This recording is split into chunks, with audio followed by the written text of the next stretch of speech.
এই যে পরিবাহী, অর্ধপরিবাহী বা অপরিবাহী রয়েছে, এখানে মেইনলি ভূমিকা পালন করতেছে কিন্তু রেজিস্ট্যান্স, তাই না? অর্থাৎ রেজিস্ট্যান্সের বাধা দিচ্ছে, সেখানে বিদ্যুৎ প্রবাহিত হচ্ছে না। তার মানে এই রেজিস্ট্যান্সটা আসলে কোন কোন বিষয়গুলোর উপর ডিপেন্ড করে এটা কিন্তু জানতে হবে, ঠিক আছে? এটাও খুব ইম্পর্টেন্ট। হ্যাঁ, রেজিস্ট্যান্স এর নির্ভরতা, বা লিখতে পারি যার উপর নির্ভরশীল। ওকে, তাহলে এখন এইখানে কি কি হতে পারে?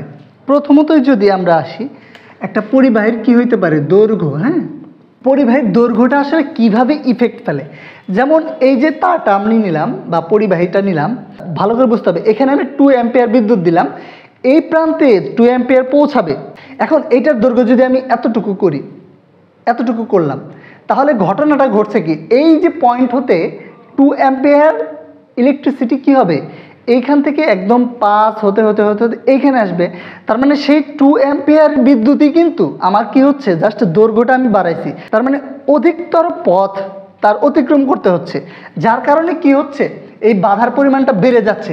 এই জন্য কি হয়, পরিবাহীর দৈর্ঘ্য যদি বৃদ্ধি পায়, ঠিক আছে, বৃদ্ধি পেলে রেজিস্ট্যান্স বৃদ্ধি পায়। ওকে, এখন যদি আসি পরিবাহীর প্রস্থচ্ছেদ, বা বলতে পারি এরিয়া। ওকে, সহজ ভাষায় যদি বলি, এখন এটার সাথে সম্পর্ক হলো, এরিয়া যদি বাড়ে তবে রেজিস্ট্যান্স কমে, তাহলে সিমিলারলি বিপরীত হবে, রেজিস্ট্যান্স কমলে এরিয়া বাড়বে, অর্থাৎ একটা আরেকটার কি উল্টানুপাতিক। তাহলে আমরা লিখতে পারি কি, রেজিস্ট্যান্স 1 এরিয়া। ওকে, এই ওয়্যারটা এটা কি মোটা না? অনেকটাই কিন্তু মোটা। হ্যাঁ, আমি যদি আরও একটা ওয়্যার নেই, এই ওয়্যারটা আমি নিলাম, হ্যাঁ, এই ওয়্যারটা কি চিকন না? যে মেটালটা থাকে, এই মেটালেরও কিন্তু কি হচ্ছে, পরিধি বা আমি যদি এরিয়া বলি, এটাও বৃদ্ধি পাচ্ছে না? সিমিলারলি এইরকম মোটা যদি কোনো ওয়্যার হয়, তার মানে তার ভেতরে যে মেটালটা আছে এইটাও কিন্তু কি বৃদ্ধি পাচ্ছে। তাহলে এখন ঘটনা ঘটছে কি, এই এরিয়া বৃদ্ধি পাওয়ার ফলে আমার রেজিস্ট্যান্স কি হচ্ছে, কমে যাচ্ছে।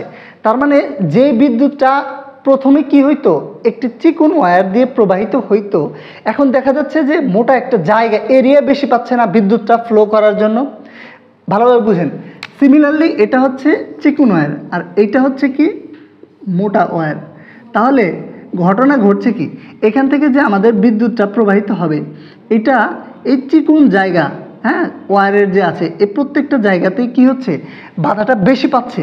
এখন এইখানে জায়গাটা বেশি হওয়ার কারণে কি হচ্ছে, এই সিমিলার বিদ্যুৎটাই কিন্তু অধিক পরিমাণ জায়গা পাচ্ছে প্রবাহিত হওয়ার জন্য। আশা করি বুঝতে পেরেছো। পরিবাহীর উপাদান, এইটা কিন্তু মোস্ট ইম্পর্টেন্ট। হ্যাঁ, পরিবাহীর উপাদান কি? যেমন আমি বলছিলাম যে পরিবাহী কোনগুলা, যেমন হচ্ছে কপার বা আয়রন।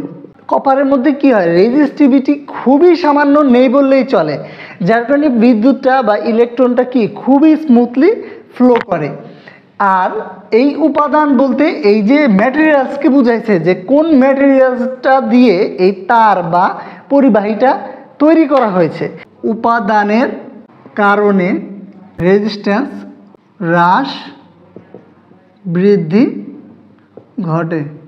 ওকে, এখন যদি আমরা দেখি পরিবাহীর তাপমাত্রা, পরিবাহীর তাপমাত্রা বাড়লে কি হবে, কারেন্ট প্রবাহ কমবে।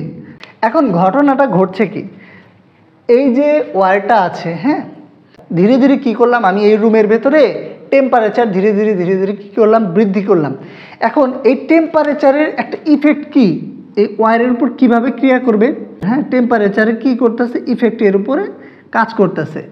এই ইফেক্টটা কি করবে, এই ওয়্যারের ভিতরে এক ধরনের কি করবে, রেজিস্টিভিটি তৈরি করবে।